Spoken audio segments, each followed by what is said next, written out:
La dernière fois qu'ils y étaient, c'était, sauf erreur de ma part, le 16 mai dernier. Mesdames, Messieurs, les députés retrouvent les travaux en plénière ce mercredi, après un mois.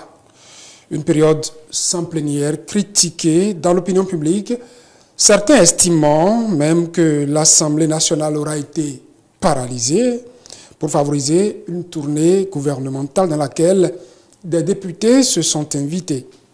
Celui dont la présence était surtout critiquée, c'est le président de l'Assemblée nationale. Certains de ses collègues pensent que sa présence dans cette tournée traduit une certaine vassalisation de l'Assemblée nationale à l'exécutif. Un député dans une tournée gouvernementale, est-ce normal? L'Assemblée nationale a-t-elle été débrayée pour favoriser une tournée gouvernementale? Pour parler entre autres de ce sujet, je reçois le porte-parole du président de l'Assemblée nationale, j'aurais pu dire, l'ancêtre de TH Matin, présentateur attitré de cette émission. Aujourd'hui, Vitali Botton, investi de fonctions politiques, nous rejoint en invité. Bonjour, Vitali Botton. Bonjour, cher ami, bonjour à tous nos amis téléspectateurs. Je rappelle, vous êtes le porte-parole du président de l'Assemblée nationale. Nous vous recevons donc pour évoquer cette polémique qui a commencé dans l'opinion publique quant d'abord à la présence du président de l'Assemblée nationale dans une tournée gouvernementale. Un député qu'on retrouve avec le gouvernement sur une tournée. Je le demandais, est-ce normal? Je vous dirais que c'est bien plus que normal. C'est bien plus que normal, cher ami Saturnin. C'est qui un député? Ramenons la question à celle-là. Un député, de façon terre à terre, c'est un représentant du peuple. Alors, le gouvernement qui va au contact du peuple, pourquoi voulez-vous extraire le député? Pourquoi voulez-vous que le député soit absent là où est-ce que le gouvernement va à la rencontre de ses mandants? C'est une présence légitime et à la fois nécessaire. Vous savez, elle est même, je dirais même que c'est une présence dissuasive. Le gouvernement qui va dans une démarche de reddition de comptes, qui va rendre compte aux populations du travail qu'il a abattu. Mais qui, mieux qu'un député, peut vérifier la véracité, l'authenticité de ce que rapporte le gouvernement aux populations? C'est le député. C'est le député. C'est pour ça que je dis que c'est une présence dissuasive. Le député étant présent à cette séance-là, le gouvernement, les membres du gouvernement se voient obligés de ne dire que ce qui est vrai. Ça, c'est le premier aspect de la question. L'autre aspect, comme le président Louis Baounou l'a souligné à l'entame de cette tournée-là, mais qui est-ce qui contrôle l'action du gouvernement? C'est le député. Mais comment voulez-vous qu'il contrôle une nation alors qu'il n'a pas peut-être pris part, disons, puisque quand les députés sont allés le gouvernement pardon, est allé au contact du peuple, des populations, c'est d'abord pour faire le point de ce qui est fait et pour recenser leurs besoins. D'ici la fin du mois de juin, puisque c'est ce que prévoient les tests, les débats d'orientation budgétaire vont se tenir ici à l'Assemblée nationale. Par quels moyens? Comment voulez-vous que le député vérifie si ces préoccupations-là qui ont été recensées au cours de la tournée sont prises en compte, alors qu'il n'a pas été présent? Est-ce qu'on peut dire que les députés, on peut se demander si les députés ont été invités officiellement par le gouvernement à cette tournée? Invité ou pas, comme je vous l'ai dit, le député est un représentant du peuple. Il est lui-même dans le peuple. Étant donné que les populations qui sont invitées, le député de fait, il est invité, quel que soit son bord politique. Il doit pouvoir prendre part à cette séance-là. Mais écoutez, sur la question, je me suis posé 3 petites questions. La première, c'est de se demander, le député en allant dans une réunion, dans une rencontre comme celle-là, quel test de loi a-t-il violé? Aucun. Ça, c'est le premier aspect de la chose. Le deuxième aspect, le député qui va dans une réunion comme celle-là, il faut se demander, sa présence est-elle inutile? Parce que ce sont les députés de la mouvance qui sont sur tournée gouvernementale. Donc, quand vous personne n'a exclu, les députés d'un bord donné. Le député obligerait, le gouvernement a dit ce qui a été fait le vrai. Le gouvernement peut estimer que c'est un député qui me soutient qui est là, donc je peux dire tout ce que je veux, il sera là pour me soutenir. Non, pas vrai. C'est pas vrai ce que vous dites. Si vous avez suivi, moi j'ai suivi des étapes où des députés ont pris la parole pour demander aux populations s'ils se retrouvaient dans ce qui vient d'être exposé. Est-ce que le compte rendu qui leur est fait leur paraît fidèle? Est-ce qu'ils se reconnaissent dans ça? J'ai vu des députés demander, à part tout ce qui est fait là, tout ce que vous avez applaudi là, quels sont vos autres besoins? Et ce n'est qu'à travers cet exercice-là que le député recense les besoins donc de ces mandats qu'il pourra défendre ici à l'Assemblée nationale à l'occasion donc du débat de rotation budgétaire et même à l'occasion de l'étude du projet de budget de l'année suivante. Et ça dit que les députés de l'opposition auraient pu se retrouver sur cette tournée-là, prendre ces rendez-vous-là et puis aller sur ce que le gouvernement... Pourquoi pas? Quitte à venir à l'Assemblée nationale et interpeller le gouvernement par la suite. Pourquoi pas? Saturne, le contraste même, c'est que vous avez observé les députés qui ont dénoncé l'implication de leurs collègues dans la tournée gouvernementale étaient sur le terrain, mais dans une activité purement politicienne. Ils étaient sur le terrain, c'est même à la faveur d'un meeting. J'ai vu un député qui, à la faveur d'un meeting purement politique, a dénoncé l'implication de ses autres collègues députés de la mouvance dans la tournée gouvernementale. Alors que la cause la plus noble, la plus utile, c'est celle-là. C'est celle-là. Aller au contact donc, des populations pour vérifier, pour recenser, pour jauger, d'accord, pour recueillir même les témoignages des militants. Et vous savez, depuis la 8e législature, sous donc le management du président Loïc Béounou, Vlavonou, de nouvelles pistes, sinon de nouveaux outils de contrôle de l'action du gouvernement ont commencé par être mis en œuvre. La preuve, c'est qu'il y a seulement une semaine, nous avons vu des députés aller à Ndali, aller à Tchaourou. Sur le terrain des cantines scolaires. Voilà. Ils étaient dans la mouvance sociale ou bien c'était les députés de l'opposition aussi? Non, les députés de tous bords. Dans le cadre donc d'une mission de contrôle parlementaire. Parce que la 8e législature, en son temps, a opté pour, je vais dire, une démocratisation du contrôle de l'action du gouvernement. On ne va plus se limiter aux moyens conventionnels, aux moyens classiques prévus donc par le règlement intérieur. Monsieur le porte-parole du président de l'Assemblée nationale, pendant ce temps, la session en cours à l'Assemblée nationale n'a pu enregistrer de séances plénières. Certains estiment que ceci pourrait expliquer cela parce que les députés soutenant l'action du gouvernement, se sont impliqués dans la tournée du gouvernement. Il fallait qu'on puisse paralyser l'Assemblée nationale et que l'Assemblée nationale aurait été paralysée pour favoriser la tournée du gouvernement. Non, ce n'est pas juste, ce que vous dites. Bon, ce n'est pas vous qui le dites, puisque on a pu suivre sur les réseaux sociaux.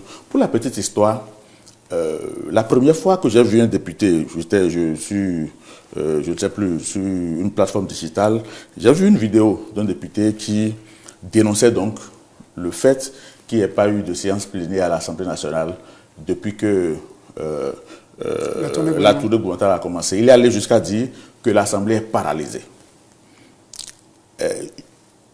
Je suivais cette vidéo, je venais à peine de sortir d'un atelier auquel a pris part le président de son groupe parlementaire. Un atelier tenu sur les installations de l'Assemblée nationale, ici, au Palais des gouverneurs. Et tout de suite, je me suis dit, mais l'Assemblée nationale est paralysée. Mais moi, je sors quand même d'une réunion à laquelle a pris part son président de groupe parlementaire. Non, les travaux à l'Assemblée nationale ne se limitent pas aux séances plénières. Encore que, pour qu'il y ait séance plénière, vous le savez bien, il faut des travaux en commission. Il faut des travaux en commission. La question serait donc de savoir, est-ce qu'au cours de la période, ces travaux-là ont eu lieu? Est-ce que effectivement l'Assemblée nationale a été paralysée? Pour ceux qui nous suivent, avant que les dossiers atterrissent en plénière, ils passent forcément par... Il faut les mâcher au niveau des commissions. C'est même en commission que le débat technique se fait. Le travail technique se fait d'abord en commission, avant même que les tests n'atterrissent en séance plénière. Le député qui s'est permis d'avancer des allégations du genre, je me suis peut-être dit, vous savez, c'est au cours d'un meeting politique.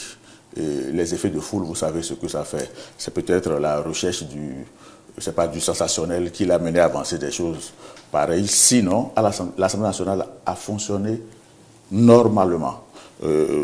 Au cours donc de la période ayant couvert la tournée gouvernementale, il y a bel et bien eu des activités. Et tout à l'heure, alors que j'étais dans votre salle d'attente, je me suis amusé à recenser quelques activités au cours donc de cette période-là. C'est vrai, je n'ai pas pu finir. Je ne suis même pas sûr de pouvoir vous exposer le peu que j'ai pu recenser. Allez, c'est quelques activités que vous avez recensées, surtout pendant la période où la tournée gouvernementale était en cours. Oui, déjà, je me suis amusé à recenser les activités qui ont eu lieu à l'Assemblée nationale du 27 mai au 7 juin.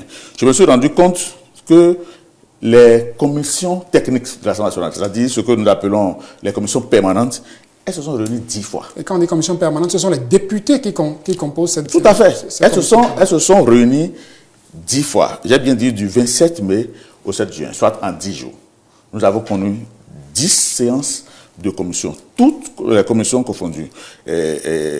Au cours de ces travaux, je prends par exemple le 31 mai, nous avons la commission des lois, qui s'est réunie sur l'étude du projet de loi portant maîtrise d'ouvrage public en République du Bénin. C'est une commission qui a été saisie au fond donc, de ce dossier. Et pour avis, la C4 et la C3 ont été saisies. Donc, ces trois commissions-là se sont réunies. Le 3 juin 2024, la C1 s'est retrouvée encore une nouvelle fois pour poursuivre donc l'examen du même projet. Le lendemain, la même commission s'est réunie pour terminer donc l'étude du projet de loi portant création des ordres nationaux en République du Bénin. Le 4 juin, la poursuite de l'étude du projet de loi portant loi organique sur le Conseil économique et social. C'est une réunion de commission qui a réuni la C1, la C3 et la C4. Tout ça, c'est des députés, tout bas politique confondus. Exactement. Le 4 juin, nous avons eu l'étude préalable du dossier de ratification de la convention de crédit signée à Paris le 5 juillet 2023 entre la République du Bénin et l'Agence française de développement dans le cadre du financement de projets de loi de développement et aux investissements agricoles productifs. Ça, c'est la C3 et la C2 qui se sont réunis donc dans le cadre de l'étude de ce dossier-là. Le 5 juin, la poursuite de l'étude du projet de loi portant loi organique sur le Conseil économique et social. La C1, la C3 et la C4 sont réunies. Le lendemain, soit le 6 juin, ces mêmes commissions sont revues pour poursuivre donc les travaux en commission. Le 6 juin, l'étude du dossier de ratification de la convention de crédit signée à Paris le 5 juin, c'est la C3 et le C2 qui ont tenu cette séance-là. Ainsi de suite. Le 7 juin, il y a eu une autre réunion de commission, notamment la C3 et la C2, qui se sont réunis sur l'adoption du rapport relatif au dossier de ratification de la convention de crédit signé le 5 juillet 2023 entre la République du Bénin et l'Agence française de développement. Le 7 juin, la C1 s'est réunie donc pour adopter les différents rapports des dossiers qu'elle a examinés, ainsi de suite. Il n'y a pas que ça, il n'y a pas que les réunions en commission. Au cours de la même période, plusieurs députés ont pris part à des missions à l'étranger, y compris le président de l'Assemblée nationale. Le président de l'Assemblée nationale a pris part aux travaux de la 30e Assemblée régionale Afrique de l'Assemblée parlementaire de la francophonie. C'était au Cameroun, plus précisément à Yaoundé, du 28 au 30. En dehors de lui, plusieurs autres députés étaient en mission. Nous avons par exemple nous avons la réunion de l'inter-sous-comité du CIP UMOA qui s'est tenue en Guinée-Bissau du 2 au 8 août. Des députés de tous bords, que ce soit de la mouvance comme de l'opposition, si vous voulez, de la majorité comme des minorités parlementaires, ont participé donc à ces différentes missions. La participation de l'Assemblée nationale au séminaire d'information sur la structure et le fonctionnement de l'Union interparlementaire, ça c'était à Genève du 28 au 31 mai. Nous avons également la 8e session du comité exécutif de l'Union parlementaire africaine qui s'est tenue à Abidjan les 4 et 5 juin. Nos députés y étaient. Comme je l'ai dit tantôt, ce sont des députés de la majorité comme des deux minorités parlementaires. Il n'y a pas que ça, hein, il y a plusieurs missions, je n'ai pas pu tout recenser. Au cours de la même période de Saturnin Djossou, des ateliers et séminaires de formation ont eu lieu, que ce soit in situ, c'est-à-dire sur le site, sur les installations du palais des gouverneurs comme ailleurs. Je peux vous citer quelques rapidement. Nous avons la session de formation de l'APF, hein, qui est au profit des transcripteurs et réviseurs des parlements du Sénégal, de la Côte d'Ivoire, du Bénin, qui se sont tenus ici à Cotonou. Il y a également la session d'information sur la Convention d'Istanbul sur la lutte contre les violences faites aux femmes et contre les violences domestiques, tenue ici même, au Palais des gouverneurs à Porte-Nouveau, un autre atelier d'information et d'appropriation du contenu du projet de loi de règlement définitif du budget de l'État gestion 2022 qui s'est tenu à Boycon. Il n'y a pas que ça. Les audiences du président Saturnin Djossou se sont tenues régulièrement au cours de la période référencée. Le président de l'Assemblée nationale a reçu à son cabinet plusieurs personnalités, notamment le représentant résident du PNUD qui est passé au cabinet du président de l'Assemblée nationale, le chef du groupe SPI sur la prévention de la torture est passé ici au palais des gouverneurs où il a été reçu par le président de l'Assemblée nationale et plusieurs autres activités, sans parler donc des activités d'administration. Tout ça pour dire qu'il n'y a pas une tournée qui a volé la vedette aux séances plénières de l'Assemblée nationale. L'Assemblée nationale n'a jamais été paralysée comme on a pu le faire croire sur les médias sociaux. Tout de même, la session, quand on parle de session, c'est une question de durée. Ça va faire 3 mois, 1 mois. Vous avez recensé toutes ces activités qui ont été menées. Quand on sait que d'ici, je crois, le 14 juillet, il va falloir mettre un thème à la session en cours, est-ce qu'il y a une certaine perspective pour que les dossiers qui sont attendus puissent passer là-dessus? Oui, vous savez, comme je l'ai dit, l'Assemblée nationale fonctionne normalement. Le président Louis Gbao Nouvlavounou et ses 108 autres collègues travaillent inlassablement, non seulement pour la consolidation donc, de la modernisation du Parlement béninois et surtout pour être de façon plus efficiente au service donc, du bien-être des Béninois. De toute l'histoire de l'Assemblée nationale, vous ne verrez à aucun moment où, au cours d'une session, des séances plénières ont eu lieu tous les jours ou toutes les semaines. Ce n'est pas possible. Il arrive forcément des moments où les honorables députés marquent une pause, soit pour les travaux techniques, comme je l'ai dit, les travaux en commission, les séminaires d'impréation, d'information, les sessions de formation, ainsi de suite. La preuve, c'est qu'aujourd'hui même, il y a une séance plénière qui est annoncée, et pareil pour la journée de demain, ainsi de suite. Et vous avez vu, à l'ordre du jour, 13 dossiers sont inscrits. Ces 13 dossiers-là ont dû être marchés au niveau des différentes commissions compétentes, les commissions qui ont été donc saisies soit au fond, soit pour avis. Et donc, j'ai suivi tout à l'heure aussi à Moussou, au cours de son journal, présenter quelques points de l'ordre du jour. Il n'y a pas que ça, il n'y a pas que l'examen des dossiers. Il y a également des séances de contrôle. Et ça, c'est demain jeudi que les députés vont se retrouver. D'abord dans la matinée pour poursuivre les points à l'ordre du jour. Ce matin, si un temps il en restait. Et puis dans l'après-midi, ils vont passer au contrôle de l'action gouvernementale. Vitali Boton, nous sommes malheureusement déjà à la fin de cet entretien. On a même déjà dépassé le temps qui lui est imparti. Est-ce qu'il y a un mot que vous vouliez placer pour finir? Non, mon mot de fin, c'est de vous remercier déjà pour l'invitation et pour l'intérêt. Et rassurer le commun des Béninois de ce que l'Assemblée nationale continue de fonctionner à plein temps.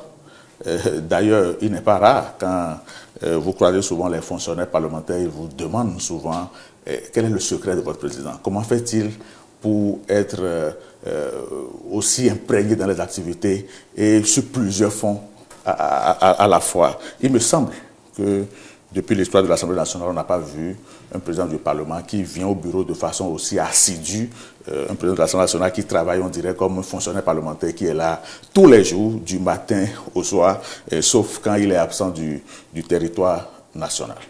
Donc, comme je l'ai dit, l'Assemblée nationale joue pleinement son rôle, il fait son job. Les séances de reddition de comptes que nous faisons, que ce soit à travers le rapport d'activité du président de l'Assemblée nationale, tout comme mes sorties périodiques pour faire le point donc, des activités, en donneront la preuve. Merci à vous, Vitali Bouton. Vous êtes le porte-parole du président de l'Assemblée nationale. Vous êtes arrivé donc rassurer l'opinion publique qu'entre-temps, l'Assemblée nationale n'avait pas été paralysée, même si les séances plénières ne se tenaient pas dans une certaine période donnée. Cela ne voudrait pas dire que l'administration ne continue pas à travailler. Les députés qui ne sont pas à l'hémicycle sont soit en commission, soit sur le terrain, dans des ateliers qui les concernent, dans des séminaires qui les concernent, sont soit en mission à l'intérieur comme à l'extérieur du pays. Vous avez évoqué à l'intérieur du pays cette tournée qui a eu sur les traces des cantines scolaires et tout. Je crois que nous aurons le temps de remarquer tout ceci à travers les nombreux points à l'ordre du jour de la séance d'aujourd'hui et des séances à venir. Mesdames, Messieurs, merci de nous suivre.